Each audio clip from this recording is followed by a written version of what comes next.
Evergreen നഴ്സറിയിലേക്ക് വീണ്ടും സ്വാഗതം. ഇത് എവർഗ്രീൻ നഴ്സറി തന്നെയാണ്, അല്ലാതെ ഇത് ബാംഗ്ലൂരോ കൽക്കത്തയോ ഒന്നുമല്ല. നമ്മുടെ നഴ്സറിയിൽ കുറച്ച് നല്ല പ്ലാന്റുകളുണ്ട്. അതായത് വർഷങ്ങളോളം പഴക്കമുള്ള നല്ല ബൊഗേൻവില്ലയുടെ പ്ലാന്റുകളാണ്. പല പല കളറുകളുള്ള ബൊഗേൻവില്ല. ഇവിടെയെല്ലാം ബൊഗേൻവില്ല കാണുമ്പോൾ സന്തോഷമായിട്ടാണ് ബൊഗേൻവില്ലയുടെ തന്നെ വീഡിയോ ഇടുന്നത്. ഉണ്ടാരും ഒന്നും വിചാരിക്കേണ്ട. ഇത് നിങ്ങൾക്ക് കാണാൻ പറ്റും.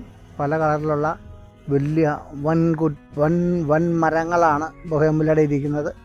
ഇത് നമ്മുടെ നഴ്സറിയിൽ ഇപ്പോൾ എനിക്ക് തോന്നുന്ന ഒരു 10-15 കളർ ഇരിപ്പുണ്ട്. അത് നിങ്ങൾക്കെല്ലാം കാണിക്കാവുന്നതാണ്. ആർക്കെങ്കിലും വലിയ ചെടികൾ വല്ലതും ആവശ്യമുണ്ടെങ്കിൽ ഞാനിത് മദർ പ്ലാന്റായിട്ട് വെച്ചിരിക്കുന്നതാണ്. എന്നാലും ആവശ്യമുള്ളവർക്ക് കൊണ്ട് വേണമെങ്കിൽ നമ്മൾ കൊടുക്കുന്നതാണ്. ഈ ഇതിൻ്റെ പുറകെ ഈ ചെടികളെ നിങ്ങളെ കാണിച്ചു തരുന്നതാണ്. ആർക്കെങ്കിലും ഈ വേണമെങ്കിൽ വിളിക്കുക, ബന്ധപ്പെടുക. ഈ വീഡിയോ ഇഷ്ടപ്പെട്ടെങ്കിൽ നിങ്ങൾ ലൈക്ക് ചെയ്യുക, ഷെയർ ചെയ്യുക, കാത്തിരിക്കുക.